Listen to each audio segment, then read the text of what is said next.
আপনারা দেখছেন প্রিয়চিত্র সাথী নিউজ। আজকাল বাবা মায়ের প্রতি সন্তানদের দায়িত্ব পালনে কতটা স্বচ্ছতার ছাপ লক্ষ্য করা যায় এবং বর্তমান সমাজে তারা নিজের ছেলে মেয়েদের কাছে কিভাবে ব্যর্থ হয়ে কাজের লোকে পরিণত হয় সেই নিয়ে এক মিনি শর্ট ফিল্মের শুটিং শেষ করলেন পরিচালক বাদল সরকার। ছবির নাম বার্ধক্যর পরিহাস। কাহিনী পরিচালকের এই ফিল্মে এককভাবে অভিনয় করেছেন বর্ষিয়ান অভিনেতা পার্থ চক্রবর্তী। বর্ণালী ভয়েসটেক স্টুডিওর নিবেদনে নির্মিত ছবিটি সম্প্রতি শুটিং হয়ে গেল দমদম ক্যান্টনমেন্টের স্টেশনে। চিত্রগ্রহণে লালটু দাস। বলে রাখা ভালো, এর আগে পরিচালকের বহু শর্ট ফিল্ম জাতীয় ও আন্তর্জাতিক স্তরের বহু পুরস্কারে সম্মানিত হয়েছে। তার মধ্যে সবচেয়ে বেশি আলোচিত মা তুমি, যা দর্শকদের মধ্যে বেশ সাড়া ফেলেছিল।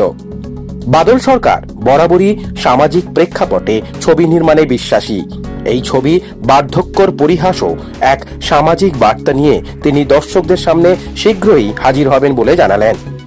এইভাবে সমাজের কাছে মানুষের দৃষ্টিকে আরো সুন্দর ও সুচারু করে প্রস্ফুটিত করতে এই ধরনের ছবি অনেকটাই মানুষের হিত করে সমাজ কল্যাণে যে বিশেষ ভূমিকা পালনে বদ্ধপরিকর তা বলাই বাহুল্য।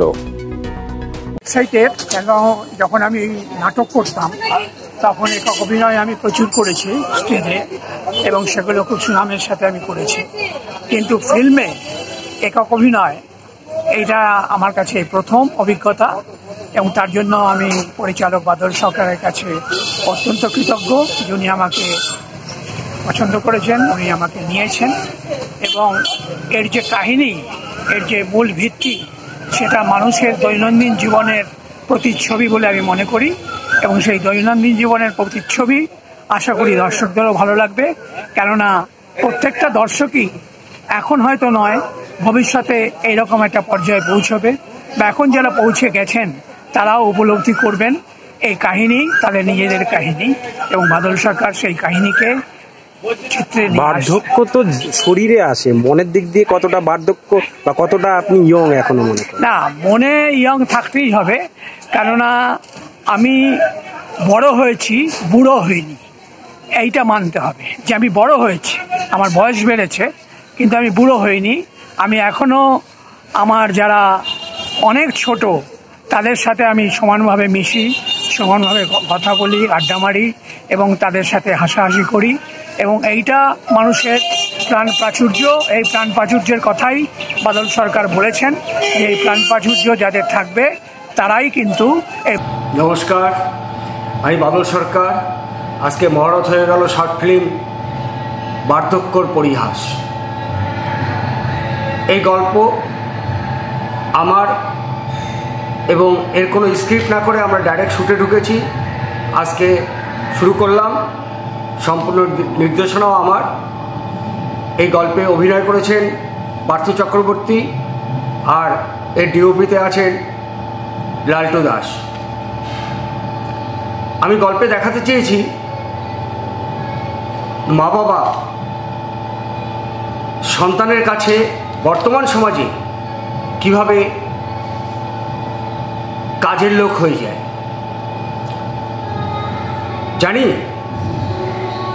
আমার কথা শুনতে আপনাদের খারাপ লাগছে বা লাগবে, কারণ মা বাবার সন্তান তাদের ভিতরে কোনো বিচ্ছেদ বা তাদের নিয়ে কোনো আলোচনা, মাইনাস আলোচনা হতে পারে না। কিন্তু একটু ভাবার চেষ্টা করবেন আমার নাটকটা, আমার গল্পটা দেখার পরে।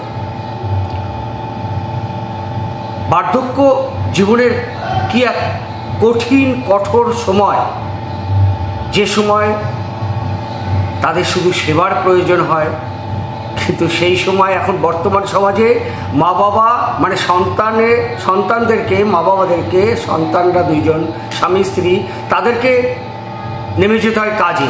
বর্তমান সমাজের নিয়মে একজনের আয় হয় না, দুজনকে আয় করতে হবে, স্বামী স্ত্রী দুজনকে, তখন তারা দুজনেই কাজে নেমে যায়। আর তাদের সন্তানকে, নাতি নাতনিকে দেখভালের সম্পূর্ণ দায়িত্ব পড়ে তখন মা বাবার উপরে, যেটা কিনা একটা সময়ে হাসতে হাসতে খেলতে খেলতে দাদু দিদিমা নাতি নাতনিদেরকে নিয়ে আনন্দ করতো, ফুর্তি করতো, তাদের নিয়ে খেলতো। আজ তাদেরকে দেখভাল করতে হয়, অলিখিতভাবে কাজের মানুষ হয়ে যেতে হয়। যে বাবা সারা জীবন কঠোর পরিশ্রম করে একটা ঘর বানিয়েছে বা দোতলা ঘর করেছে, সেখানে তখন ওই বার্ধক্য বাবা তাকে কোনো এক আলাদা ঘরে যে তাকে থাকতে হচ্ছে, কারণ ওনার সহধর্মিণীকে ওই নাতি নাতনিকে দেখভাল করার জন্যে রাত যাপন করতে হচ্ছে তাদের পাশে এবং তাদের সমস্ত কাজে লিপ্ত হতে হচ্ছে।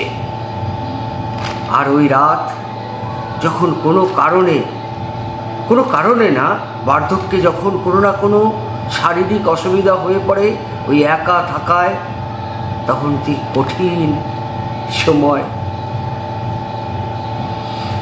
যা পুরুষ প্রকাশ করতে পারে না, আর বিশেষ করে বাবা, বার্ধক্য এবং পুরুষ, তাই সে প্রকাশ করতে পারে না। সন্তান কখন বলার আগে বাবা তার সাজানো সুন্দর জায়গাকে ছেড়ে দেয় সন্তানকে, আর সে নিজে চলে আসে হয় নিচের ঘরে, না হলে ঘরেরই কোনো একটা ছোটোখাটো রুমে একা। কি কঠিন সময়, কারণ সন্তান বলার আগে তোমার বয়স হয়েছে, তুমি সিঁড়ি বেয়ে উঠতে পারবে না।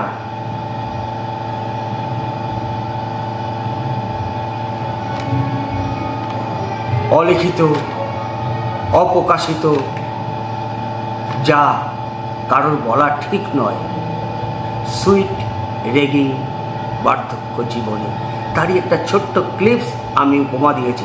যদি ভুল হয় তাহলে আপনারা কমেন্টস বক্সে জানাবেন, আর যদি ঠিক লাগে যে হ্যাঁ বর্তমান সমাজে এটা ঠিক আছে, তবু আপনারা সেটা কমেন্টস বক্সে জানাবেন। ব্যুরো রিপোর্ট, প্রিয় চিত্র সাথী নিউজ, দমদম ক্যান্টনমেন্ট, উত্তর 24 পরগনা।